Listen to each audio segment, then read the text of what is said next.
Good day, ladies and gentlemen, and welcome to the Powers Now teleconference. At this time, all participants are in a listen-only mode. Later, we will conduct a question-and-answer session, and instructions will follow at that time.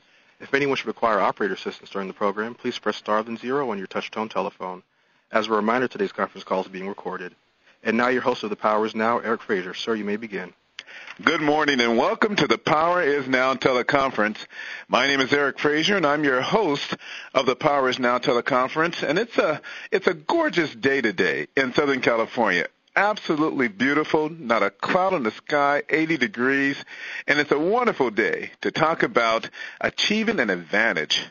Education, designations, and certification, what's worth it and what is not. I've got the incredible Marla Webb on the teleconference, and I'm really looking forward to engaging her on this very, very important topic. Last week, if you weren't on the call, you really missed a great opportunity to learn about the top-down short sell approach. No longer a myth, with Sung Nguyen, Chief Operating Officer of Partner First LLC, and I really appreciate him taking time to talk to us about it and explain what's happening in the industry with the top-down model that is coming your way soon. So please tell your friends and family and fellow associates about the Powers Now. Tell them about the teleconference call and have them join us every Thursday at the same time and the same telephone number. The phrase, the power is now, suggests that we maximize our potential for success in business and life when we act on information and opportunities now. The present is our future, because the future is only a reflection of past decisions to act now. If you are listening for the first time, please send me an email, eric.frazier@thepowersnow.com, and we will add you to our mailing list. Please let us know what you think about the teleconference. Leave a comment on our comment line at 1-800-261-1634, extension 743. Tell me what you think and how we can continue to support your business. The Powers Now teleconference is a series of teleconference meetings designed to empower real estate agents to sell more homes, expand their business of buyers and sellers, to be well informed about changes in lending and government programs, marketing and business strategies, anything that may affect your client and your business. So we really appreciate you tuning in each and every week to take part in what we feel is a very educational and motivational program.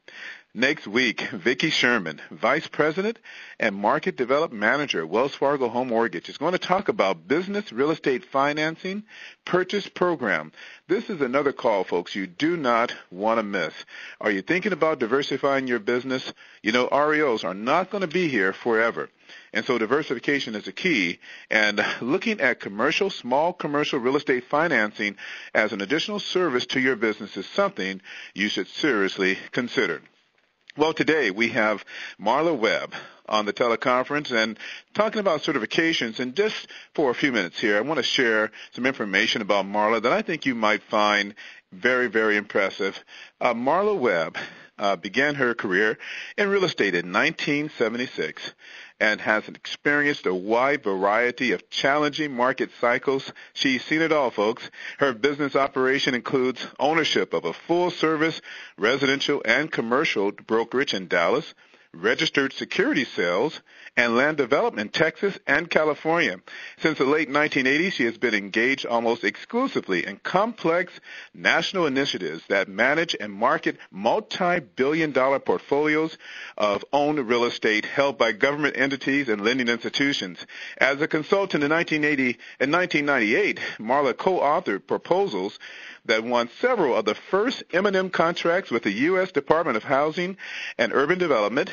The recipient was a woman-owned small business based in Dallas, where Marla accepted an executive position as marketing director, responsible for establishing and managing a brokerage network in 27 states.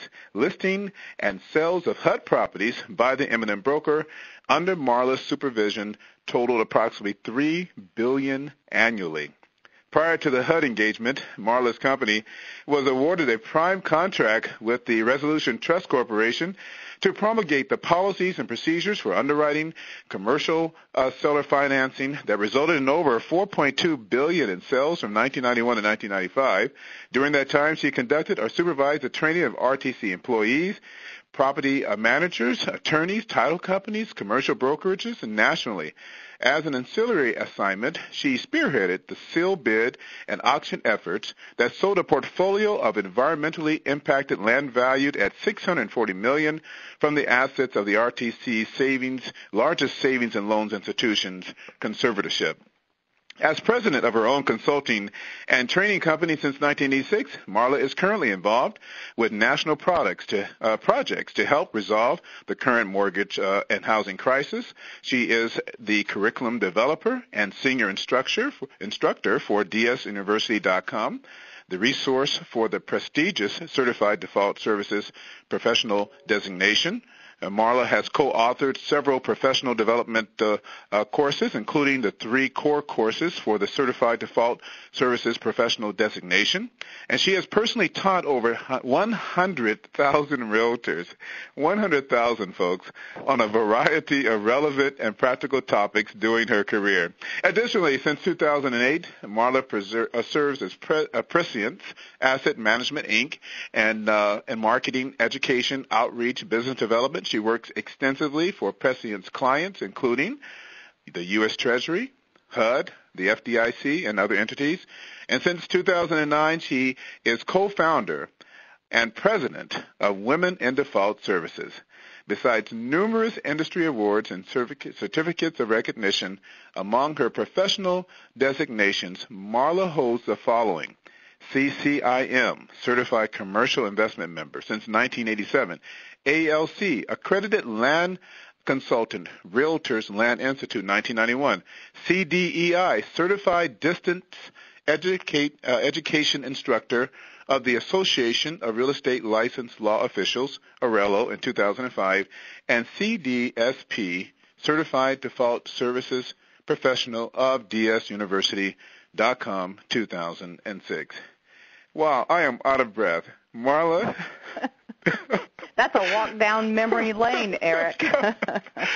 Wow, I am so impressed. Thank you so much for taking time out of your busy schedule to be with us on The Power Is Now. And you bring such a wealth of experience and education. We truly are blessed to have you today. Well, I'm delighted to be with you. Thank you very much for inviting me. I think very highly of Wells Fargo and PAS and have developed some training for them over the years in the past. I think this is a really wonderful opportunity, and I'm also very appreciative of your listeners, the realtors and realtists who are responsible for helping us resolve these crises. Yes. We're all working together to help, change, make changes that will perhaps prevent this from happening again in the future. That would be delightful. Yeah. I know on the banking side, we're going through some incredible changes with reform. And hopefully this is just one part of the big puzzle that will position the industry just to be stronger and better and to perhaps be a little less resistant to some of the a little bit more resistant to some of the things that took place that led us down this very challenging path and situation. Well, Marla, just in looking at reading your resume here, I am impressed by so many things. I don't really know where to begin. The first is the fact that you won several of the first M&M contracts with the U.S. Department of Housing and HUD Development in 1998. That is a significant accomplishment. Tell us a little bit about that.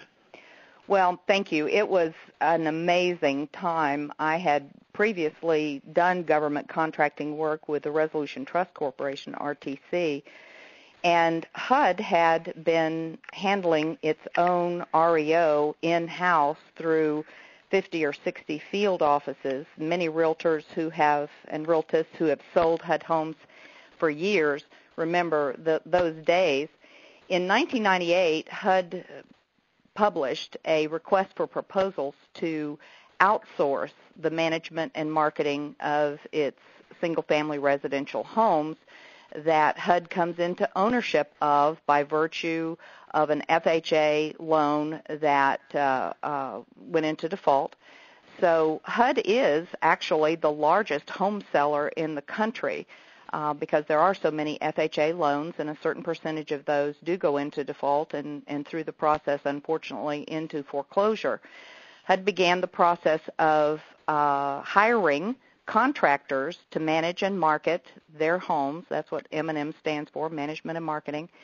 And the M&M program began in 1999. I had written proposals to handle those homes on behalf of a company in Dallas, and we won. And I ended up with 27 states to recruit brokers and get busy making certain that those properties went through the pipeline as quickly as possible into the hands of a new homeowner. I'm still doing that. A most recent assignment for a prescient company in Ohio had my husband and I open an office in the Cleveland area, and we handled the 5,000 HUD homes that were stuck in inventory up there in Ohio for a couple of years. So HUD has been a very big part of my career for the last 12 or 14 years. Well, that's really impressive, and more importantly, what a significant accomplishment for a woman, particularly at this time in the default services. There weren't very many women, especially operating at that level. Am I correct there?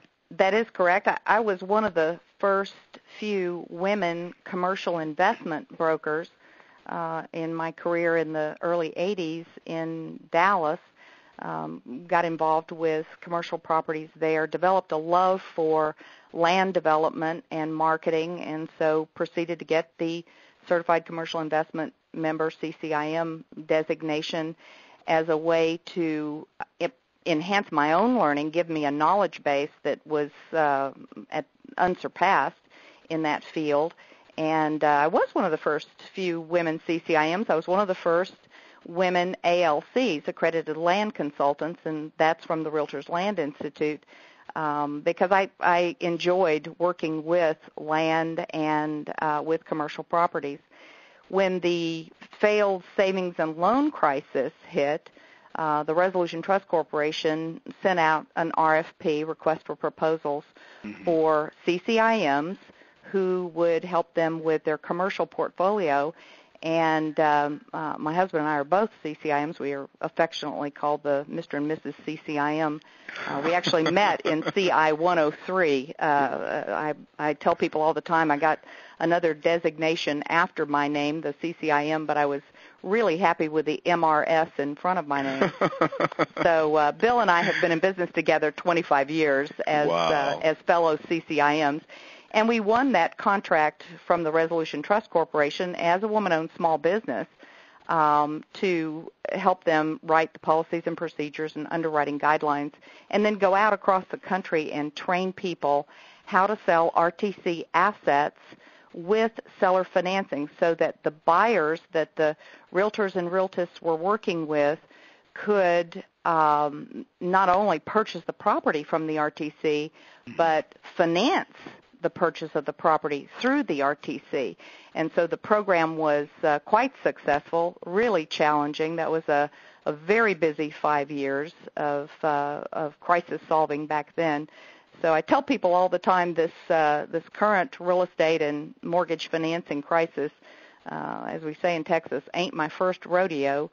But if we keep, Eric, at this stage of my career, if we keep having them every 20 years, I do hope this is my last one. Your last rodeo, huh? Well, I love that. This ain't your first rodeo. No, been down this road before. I wish we would learn how to. Well, it's a simple matter, obviously. You know, as a lender, good underwriting creates good loans, right? And avoids a lot of the disaster that we're experiencing now.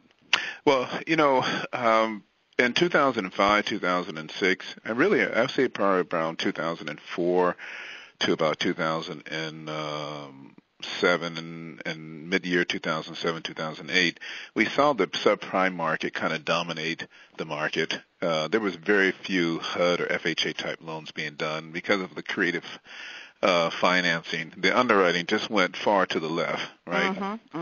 And now, here for the last couple of years, it's been record volume in FHA business, and with that comes also significant defaults and delinquencies in FHA, and so we're going to see more and more HUD-owned homes. Exactly. Yes. Exactly. FHA dropped to a market share during the height of the bubble and the subprime lending spree. FHA dropped to a market share of about 3%. Their typical average is 12 to 13% of the loan origination market is FHA, FHA insured loans. Now, I just did some training in Arizona. In Tucson, the market share for FHA is 58%. You're kidding me. And across the country, HUD is seeing a market share of loan originations. Now, we're not talking about REO. We're talking about loan originations on all sales of between 30 and 35%. That's a little high for them. They're a little uncomfortable with that amount of mortgage exposure. Right. But as you well know, and as many of the realtors and realtists on this call know, FHA is kind of the only game in town right now for folks who don't have a lot of down payment and who may have a thin credit file or perhaps even a blemished credit. Sure. Now, given the typical profile of an FHA borrower, and also the evidence that already shows that delinquencies are significantly high and rising, for the REO broker, who may feel that, or someone interested in getting into REOs, the opportunity is not going away anytime soon. Would you agree? I'm afraid not. I'm afraid and I say that as an American. I'd like this crisis to be resolved sooner rather than later, and I'd like all of us to do well by doing good, getting through this crisis, solving the problem. But my sense of it is that we have another 4 or 5 years of a rough, bumpy bottom. The economists talk about a double-dip recession and all kinds of different models that they are fond of using to try to predict what's going to happen.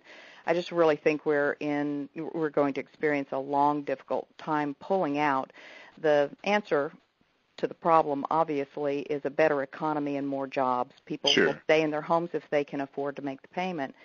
And that is not likely to turn around for several years. So REO will be with us for a while to come, and all of the attendant problems with short sales and other issues are going to be with us for a time, I'm afraid. Wow.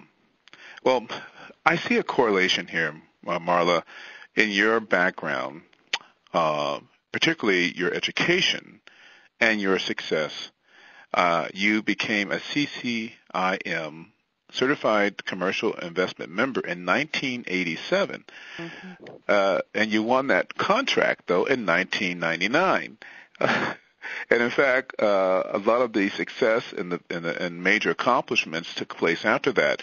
Talk to us about your certification. Since we're going to be talking about designations and certifications, what is CCIM, ALC, CDEI, CDSP? You get lost in all the acronyms. I know. First of all, let me say that I'm arguably and admittedly an education junkie. Okay, all right. I think education is the key to so many things. I've seen people with very, very difficult backgrounds pull themselves and their entire families through because they took the time to develop a knowledge base and act on it. That's why I love your program title, The Power Is Now. And those folks are the ones who will end up finding a better way to get through any type of a crisis. So I'm a big proponent of education. My undergraduate degree is in secondary education. So I'm very, very emphatic about education. Now, that said, there are an awful lot of traps out there for people to fall into where they pay good money, they don't receive good education, and they end up with a certification that is less valuable than it would be if the content of the training and curriculum was more robust, more challenging, and if they were required to be accountable to learn and master the material. The CCIM program is one that is very difficult, very challenging. Took me 2 years to achieve it. Required five-day courses and a portfolio demonstrating my my practical experience. Did you say five-day courses? Yes, and they're not inexpensive, I might say. But that was back. I wanted to be known, and I wanted to be recognized, and I wanted to be validated as a commercial real estate professional. Again, one of the very few at the time in that space of real estate as a woman. So I paid the price in terms of time and dollars and effort to get the CCIM, and the payback, if you will, besides meeting my husband, of course, was the request for proposals that came out from the Resolution Trust Corporation in 1991, requiring that the respondents who would be eligible to receive a national contract with the RTC have their CCIM designation. Really? So there we were. We were both CCIMs. We understood the industry. We had stayed current with what the RTC was trying to accomplish. When the RFP was published, we competed with a proposal, and we won it. So as a woman-owned small business, I was a national contractor with the Resolution Trust Corporation on that commercial portfolio of properties that they were responsible for. It was a great time, enjoyed it very much. And then later, the HUD opportunity came out, and when I wrote for and helped to win the contracts for M&M 1 back in 1998-99, the first thing, one of the reasons why our proposals won was because we had a heavy component proposing to train realtors and realtists. Now, bear in mind, in 1999, the entire program of managing and marketing HUD homes changed, and a lot of confusion resulted in the marketplace. And at that time, very few brokers knew how to sell HUD homes or what to do to get a HUD home listed or to get a HUD home sold. And education across the country was the key. That's how I happen to have trained over 100,000 real estate licensees, is because I spoke at very large conferences and conventions in the late 90s and early 2000s to educate brokers about HUD homes and the sales contracts and the addenda. And part of our curriculum with DS University does include government home sales for that very reason. It's a different kind of entity. It's a different kind of requirement. The documents are all different from your usual state promulgated forms. And being able to do those transactions well the first time and get paid is an accomplishment that requires a knowledge base. And so that's a lot of what we base our curriculum on, is making certain that our CDSP, Certified Default Services Professional, designees, the folks who graduate through our course, our curriculum, that they have the knowledge base to do well and really have been challenged to learn. So our courses require 2 days. There are 3 core courses, and you need to have 2 of the 3. You can select 2 of the 3 in order to earn the designation, wear the CDSP pin, and to be recognized as someone who does have that knowledge base. So that's a very big part of what I'm all about and continue to do. So with the various designations out there, our subject is, what's worth it and what is not. Mm-hmm. How does one determine what is the best designation to have? Is it their business model that will determine it? Is it perhaps the lender either directly or indirectly endorsing it? How does one really, determine should they get this or that designation? In fact, let me go further with this. Your particular organization, DS University, is that actually a university? And are they receiving a diploma or degree? Not in the bricks and mortar sense, not Okay. like the University of Texas or Princeton. I use the term university. DS stands for Default Services.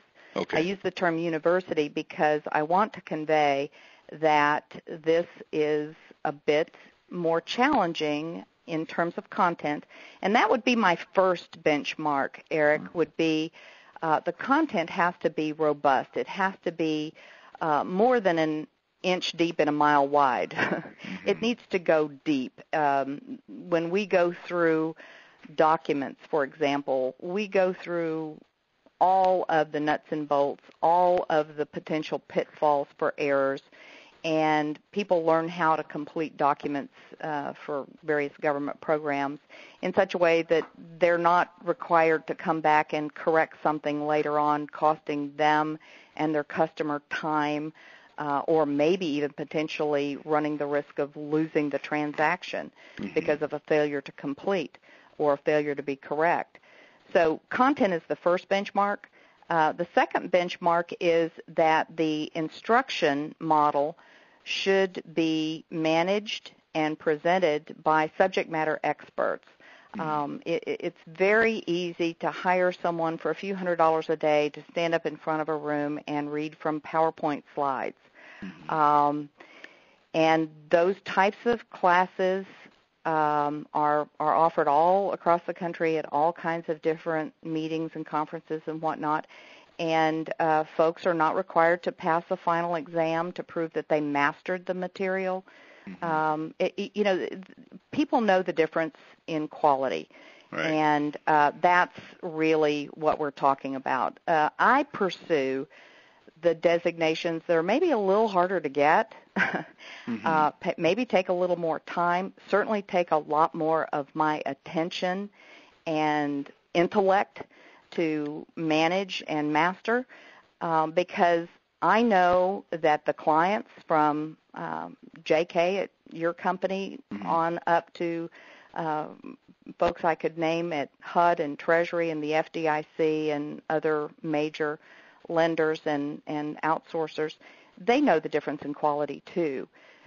They can't come out and endorse one training curriculum over another any more than they could tell you what cell phone to buy. Sure. But they do know the difference. Well, it actually takes us to our first bullet. Where is the default service industry as it relates to training and qualifications?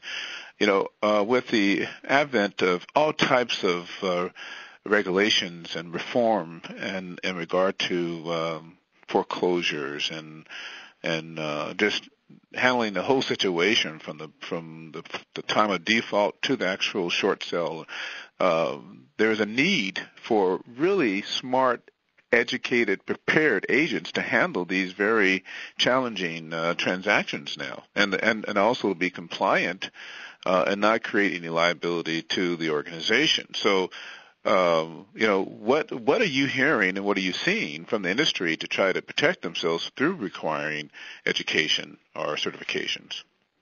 It's a very good question. Most of the major clients are looking at professionals who have completed various levels of education. Excuse me, just a moment.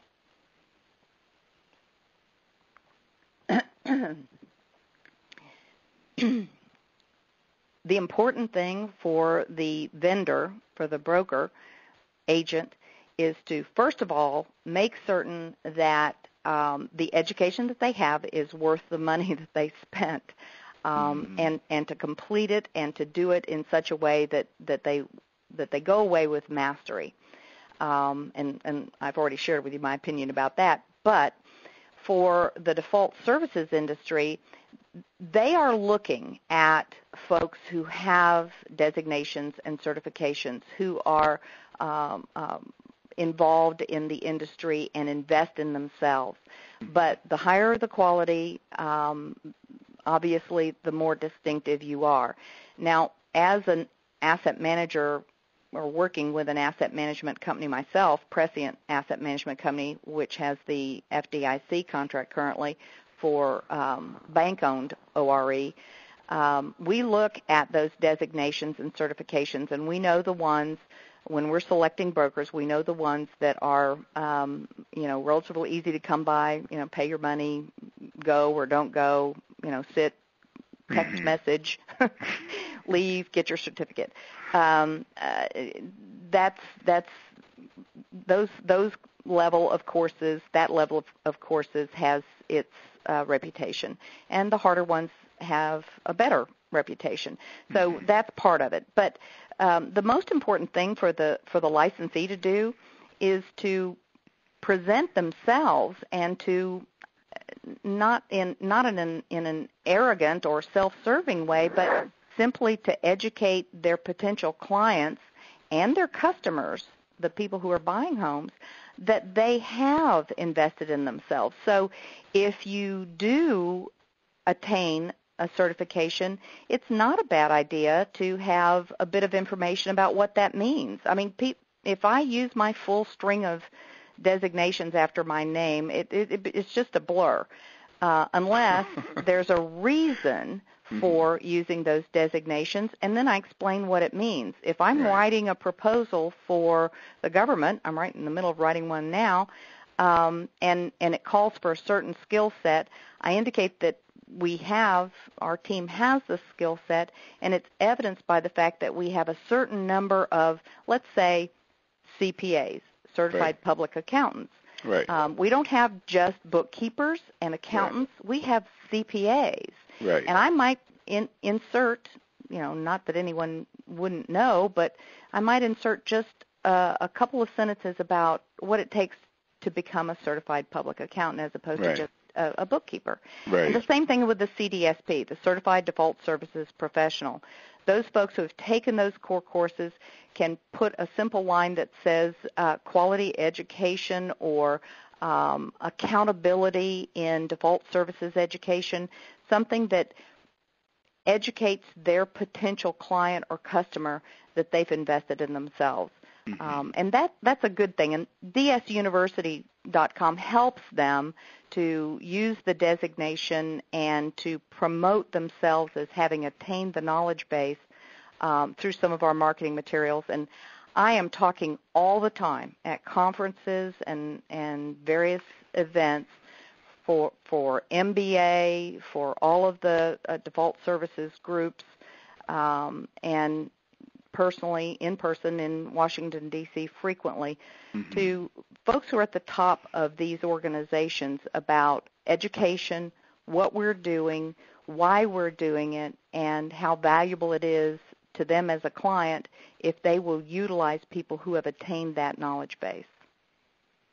Well, it's interesting because there are so many different designations. I wonder if what are these organizations that offer these designations doing to make lenders like Wells Fargo, B of A, outsourcers, or even, the agencies, the national agencies, to know about them, to know what it takes for them what a person has to go through to receive a designation, so that they can have maybe value or can receive an endorsement. Because you're right, I know that Wells Fargo does not endorse any particular designation. I know this firsthand, but I also know, in speaking to J.K. Huey, that they absolutely take notice when a person has a string of designations behind their name. Exactly. And she knows what the good ones are and what the not so good ones are. So yes, she does.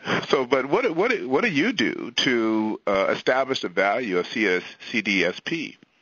I talk to folks like J.K. and Lori Maggiano at Treasury, and Ivory Himes, who's acting REO director now at HUD. I talk to those people, and by virtue of having been in this industry a long time, those who have attained the levels of achievement they have, and I have run in the same circles for a long time.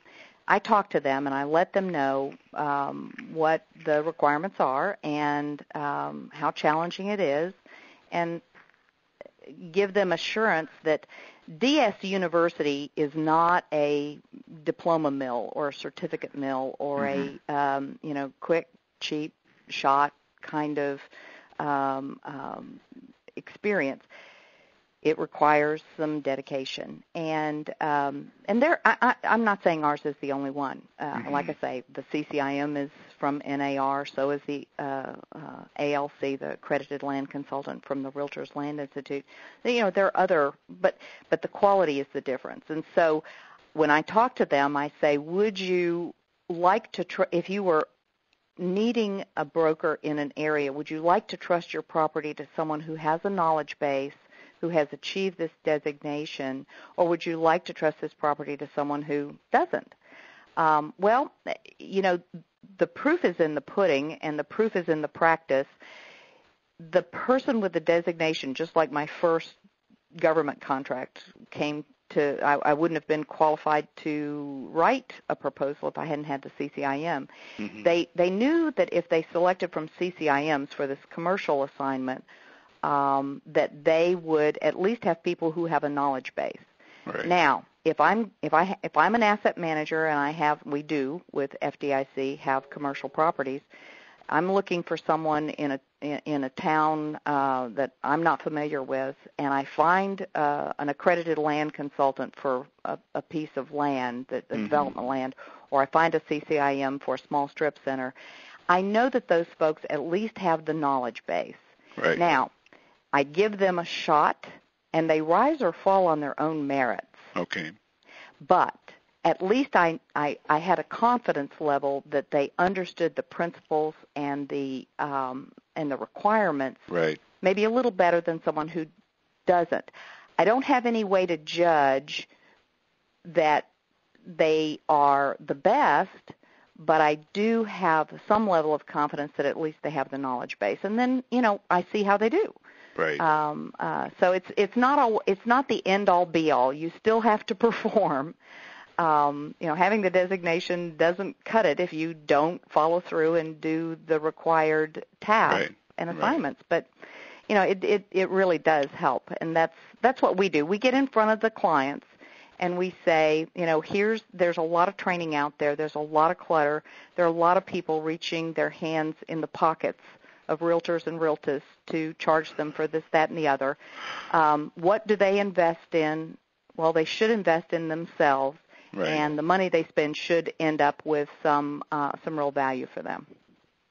So the designations clearly open the door. You can get in, but you may not stay in if you're not committed to continual education and mastering your ability to do your job, being a true professional and performing at the expectation of the client. You said something very key there, Eric, continuing education. Ours is an industry that requires continuing education to stay licensed, just like CPAs, for example.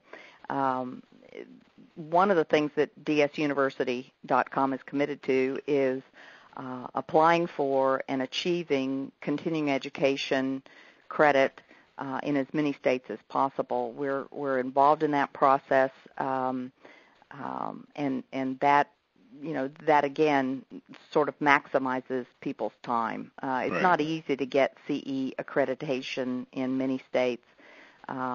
It's really difficult. My husband has his real estate broker's license active in 23 states, if you can believe that.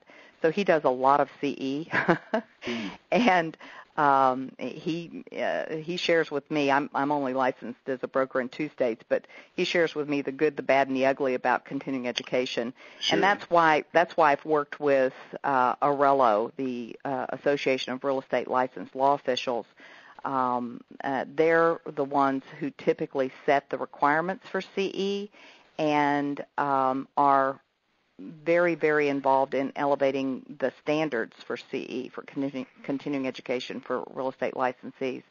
And Arello is an organization I work very closely with to make certain, again, that we're achieving all the benchmarks and exceeding expectations rather than coming up with something that really falls short.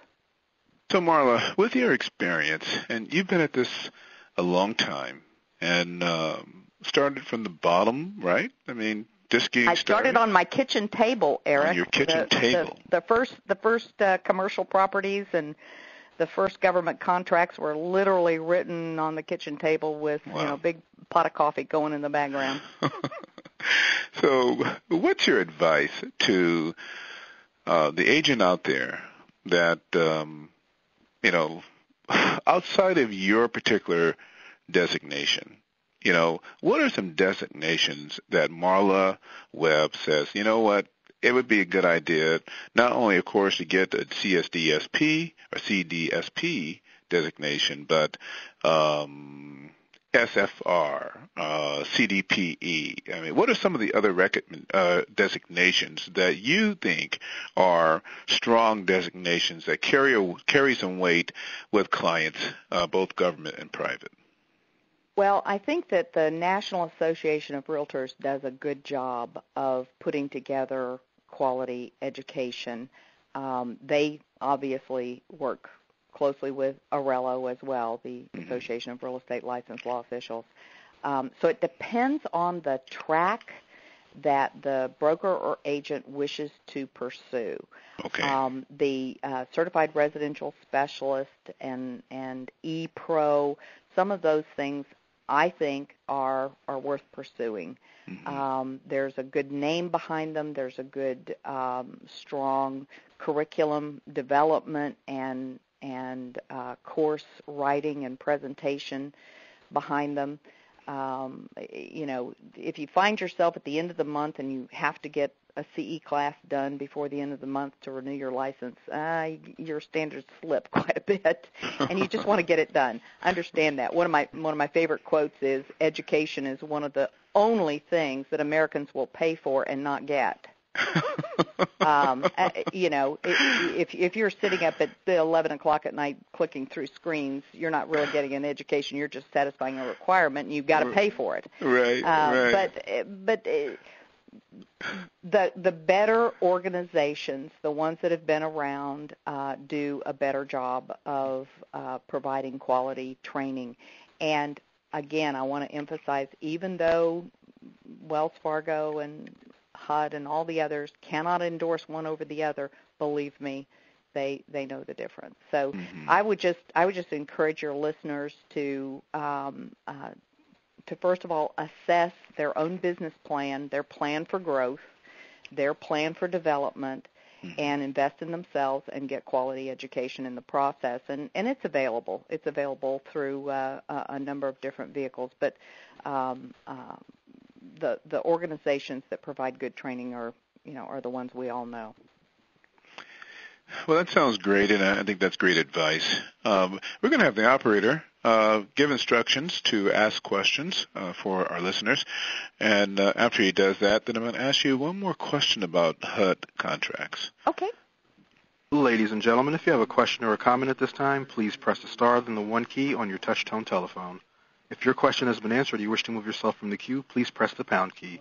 Again, if you have a question or a comment at this time, please press the star then the 1 key on your touch-tone telephone. So while we're waiting for questions to queue up, Marla, as we spoke about earlier, there's going to be a lot of properties, HUD-owned properties coming in the future. And there are, I don't know of an agent that doesn't want to be a HUD listing broker, It's not too difficult to become a HUD buying agent, but to be a listing agent with HUD is somewhat challenging. What's your recommendation, being so involved in HUD, for agents to do to position themselves to get the attention of some of the listing brokers out there? Well, the first thing to note is that the HUD contractors, now called asset managers, the HUD AM contractors, asset management contractors, are responsible for hiring the HUD listing brokers. They solicit proposals that come in from prospective listing brokers, and the content of those proposals is something that you want to pay good attention to, make sure that it's complete, answers all the questions, and promotes the knowledge base that you have through your designations and your experience. That's where you can talk a lot about your experience. When I was selecting HUD listing brokers for 27 states, one of the things that impressed me most and became very much a requirement for selection is that brokerage firm sold HUDs.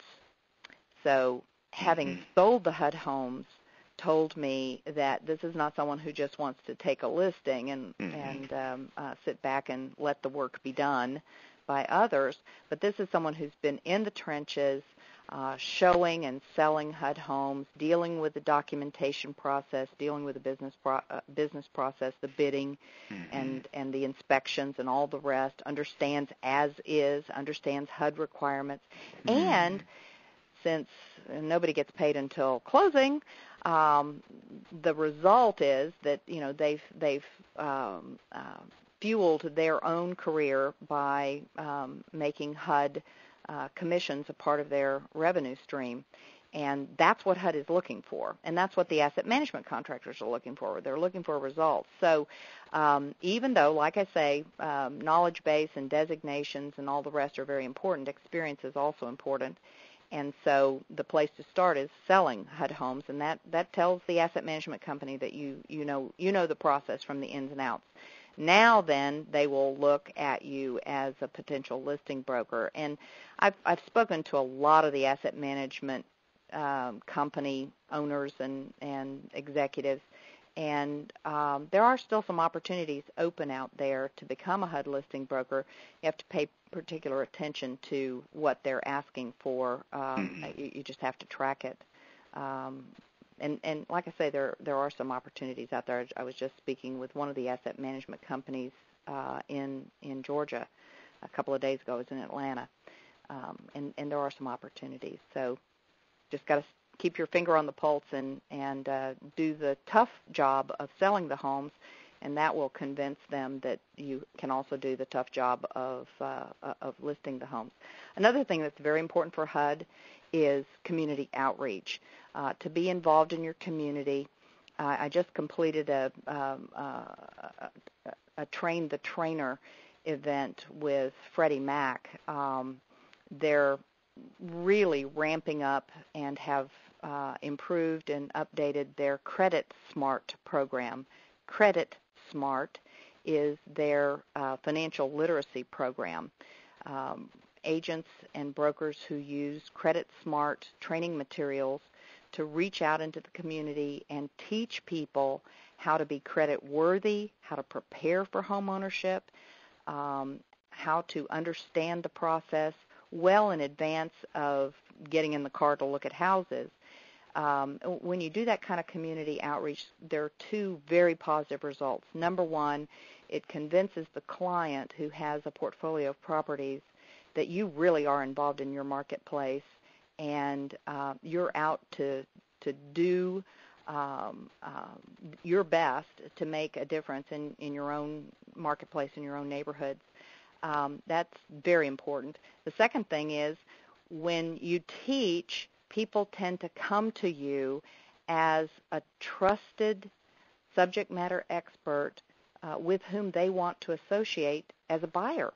So when you do Credit Smart training or you do outreach at places of worship and community centers and all kinds of other venues, when you do home buyer education, you not only do well, but, oh my goodness, those people flock to you for services that you provide to help see them through a transaction.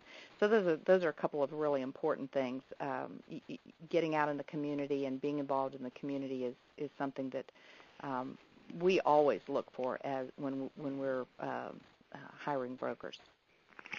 You know, Marla, just in listening to you, I'm just amazed at the tremendous opportunity that exists right now for agents. I mean, you've just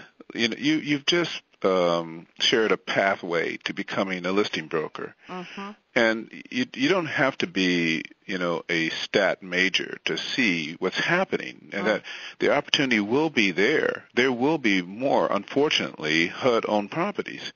So, start selling them now. And, I was just at an event the other day where the listing broker is not only is willing to create the flyers will allow them to put the homes on their website. There's so much flexibility where a buyer's agent can really leverage that to drive business to himself, to sell, if they're a buyer's agent, and then to get the credit, to start building a resume of sold, closed HUD properties, get enough on their belt along with their designations and some experience. They have a very good shot when it opens up to become a listing broker. And, that's part of, you're absolutely right, that's part of one of the core courses for DS University is Success Building Your DS Business, Success Building Your Default Services Business. And in that course, I wrote it to emphasize a path. Everybody involved in this industry says, I want to be an REO listing broker. That's an excellent goal. But it's like saying, I want to stand on the top of Mount Everest. It starts at the bottom, and you start wherever you are, and you take those next steps, making sure that you're going in the right direction. So one of the core courses, Success Building Your DS Business, emphasizes business planning, being able to write a quality proposal. You don't have to be going for a major national HUD proposal or a major national FDIC proposal to learn how to write a good proposal to win business. And then, like I say, you have to perform. But winning the business is the job to get the job. Right. And sometimes presenting yourself, getting your training, your education, and then writing those proposals. That's the job to get the job. And a lot of people want to skip that first part, and sometimes they get lucky and they get a chance, but most of the time, most of us get to the top of the mountain by starting at the bottom and climbing one step at a time, and not missing any of the parts or pieces that are necessary to get where you want to go. Right. Operator, do we have any questions? I'm not showing any questions at this time. Okay.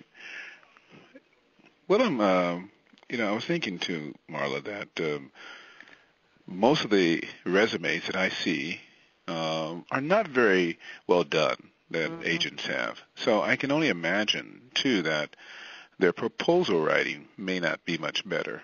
So you offer a course on proposal writing and resume building and all that stuff, too. That is a component. I'm going to be out your way, Eric, the end of May 23rd through 26th, and this is a rare opportunity. It's going to be a little tough on me. It's two-day core courses back to back. So in other words, in 1 week, with mastery and passing the final exams, a learner can achieve their Certified Default Services Professional designation, in kind of a fast track. Right. We call it a super session. It's the basic course is Success Selling Government Property. Goes through a lot about HUD, FDIC, and others. Okay. And GSEs and others. And then the second course is Success Building Your DS Business, which talks about proposals, resumes, packages, goes into marketing, goes into some of the path to success that I've discovered works best for most people. These are very interactive, so you'll have folks with a very basic knowledge of what they're all about and where they want to get to in their careers, and then you'll have folks who have a great deal of experience and years of background, but they want a designation to prove that they've accomplished these things to get attention. Sure. And those folks interact with one another and learn a lot from one another as well. I always learn in these sessions. I sometimes feel like I learn as much or more than the folks I'm instructing. Mm-hmm. So this is going to be May 23rd through the 26th, so basically 4 days, and it's 2 courses or 1 course? It's two-day courses. 2 two-day courses. So you get there are 3 at this time in the curriculum to choose from. This is 2 of the 3. Okay. And it enables you to qualify for the Certified Default Services Professional Designate, the CDSP pen, if you will. In a very short period of time, most people space the courses out a little bit. But if folks are up for the challenge of 4 days of intensive learning and passing 2 comprehensive exams, then this may be the way for them to go. It's going to be. I think it's going to be a very good session. I don't know if I'm young and spry enough to do many of these super sessions with 2 two-day courses back to back, but I do have some excellent instructors who are starting to work with me, younger people that I'm mentoring, to get a little bit more coverage. Sure. Can only be so many places at one time. Now, Marla, you will be actually conducting these courses. Yes, I'll be there personally. This is the first super session. We're doing another super session in August in Houston, Texas. And then I'm looking to do one in the Northern Virginia, Washington, D.C. area a little bit later in the year. May do one down in Florida. My full-time job is working with asset management companies, writing their proposals and helping them run their asset management operations. Sure. Education is just the core of my being and something I'm very passionate and love to do. So I can't say that I can do as many of these in person as I would like to, but I am going to do that one in L.A. the end of May, one in August in Houston, and then another one later in the year on the East Coast. Well, I like that. It's the core of your being. Education is just who you are. And the fact that you, with all of your years of experience, are going to be conducting these courses, I think that's huge. So for those of you, folks who are listening on the call, this is a great opportunity to sit at the feet of a master in default services, and to not only learn a lot, but to gain a very respected designation. I guess it's kind of like it's like degrees. A degree from Harvard, just you may not like this, but it just carries more weight than a degree from Texas State, right?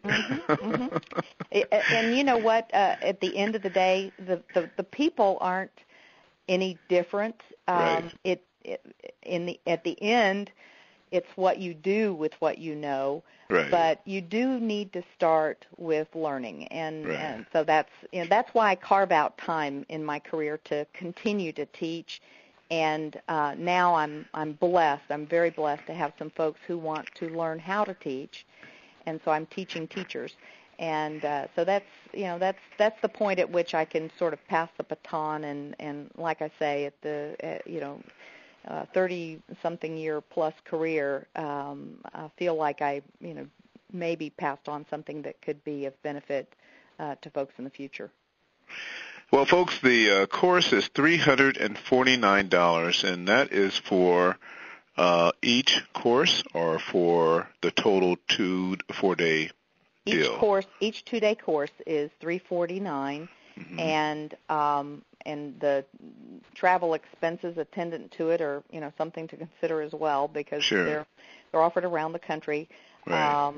The super session in LA, you can take one course or both, either one or both. I see. So it's entirely up to the individual, and I try to make this well worth their time.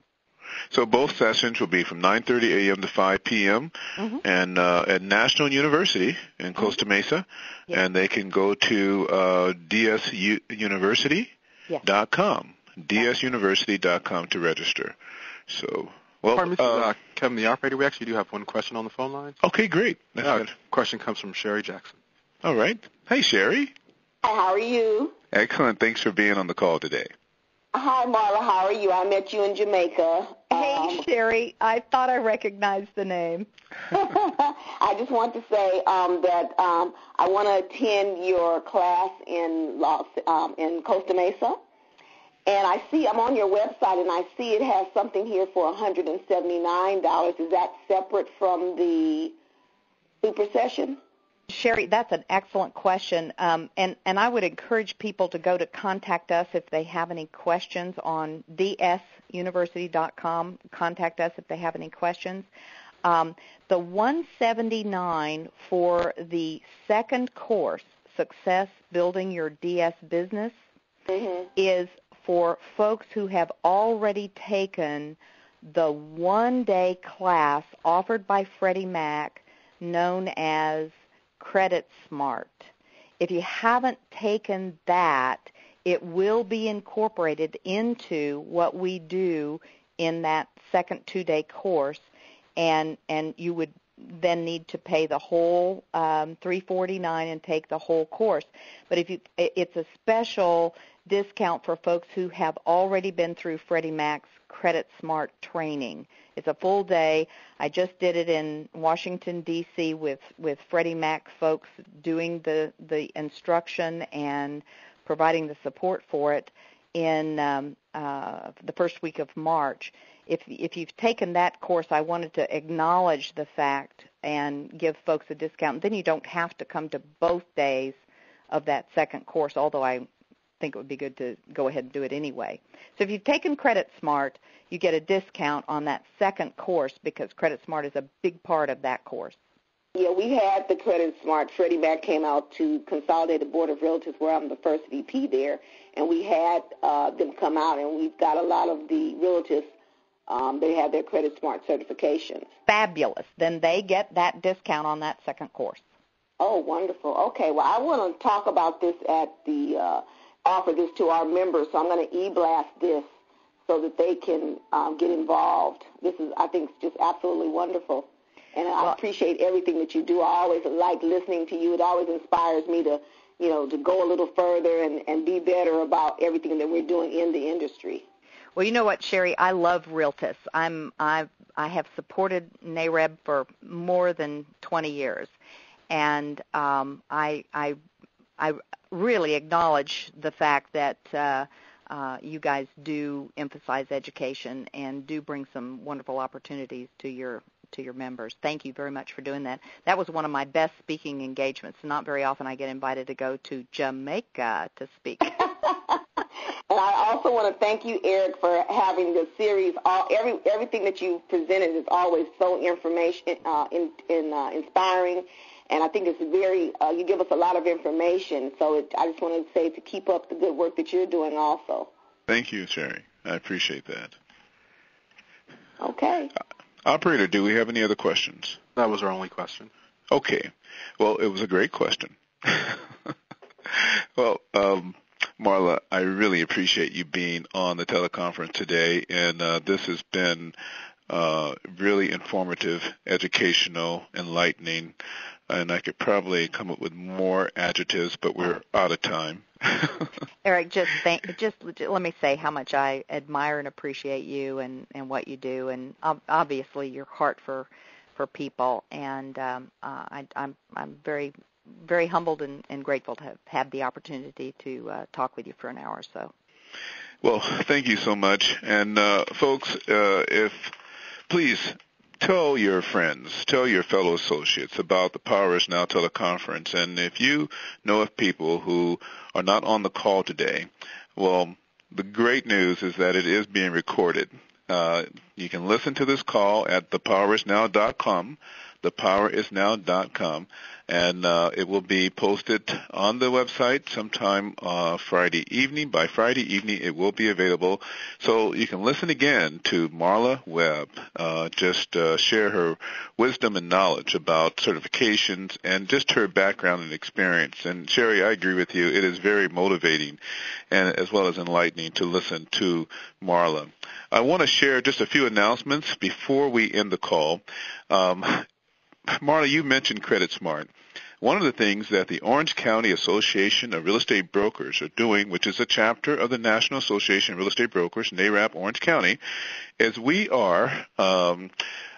have people who have been certified to teach the Credit Smart program with Freddie Mac, and we are rolling that out throughout churches in North Orange County. And in fact, if you're interested in being a teacher, a leader in this effort, please come to our general board meeting, which is actually this Friday. If you're a member of the Orange County chapter, we expect you to be there anyway. But if you're not a member, come and just see what's going on with the Orange County Association of Real Estate Brokers. I'm really excited about our next event, which is the following Friday. It's going to be April 8th from 11 a.m. Actually, not 11. It's going to be from 10, I believe.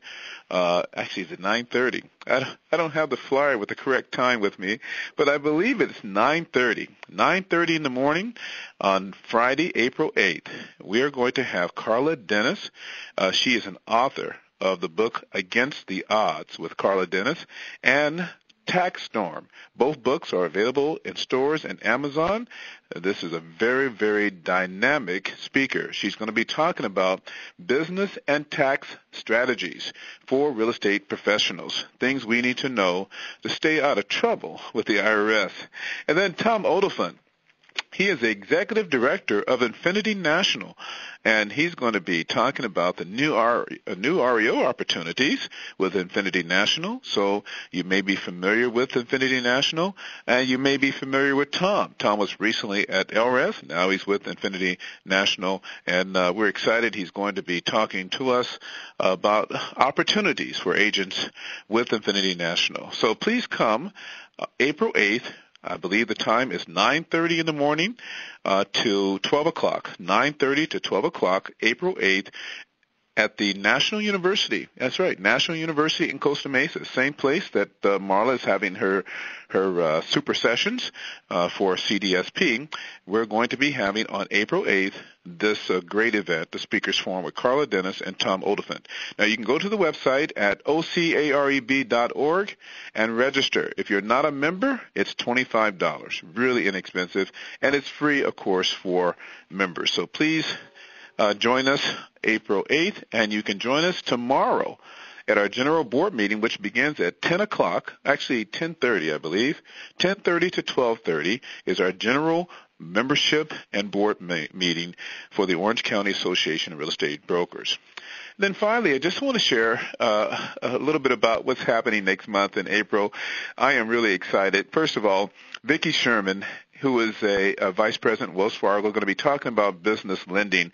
And if you're not thinking about diversification, you really need to start adding commercial lending to your list of services, getting the designations like Marla has, and just diversification is always a good thing.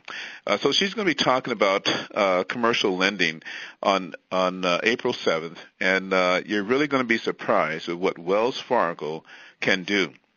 And then on April 14th, the great J.K. Huey is coming back again for a second time, and she's going to be talking about short sales and REOs with Wells Fargo. We got some pilots going on, and it's going to be exciting news. They're revisiting the entire agent network of Wells Fargo. There's a lot going on at Wells Fargo, and why not hear it from the top on April 14th? Same time, same telephone number with J.K. Huey. And then back again by popular demand is Shelley Coffini. And I tell you, I love Shelley Coffini. She's so smart. and so practical. Such great advice she gives, and just how to go out there and make it happen, how to get the business, how to talk to your customers, how to market, how to create a strategy. Shelley is a business consultant. She does an incredible job with it, and she's going to be back April 21st. And then finally, to end out the month of April, we've got Sharon Bartlett, Freddie Mac, in the house, April 28th. She's going to be talking about Freddie Mac and the agent network and the requirements. And, I learned something from Sharon just the other day that I did not know. And I'm going to tell you now, did you know that Freddie Mac does not require any experience to be an REO agent in their network? Did you know that? You would think Freddie Mac require experience. I believe Fannie Mae requires experience, but Freddie Mac does not require any experience. She's going to talk about that in detail. I tell you, folks, April is going to be hot. You need to be on the teleconference. Tell your friends about it.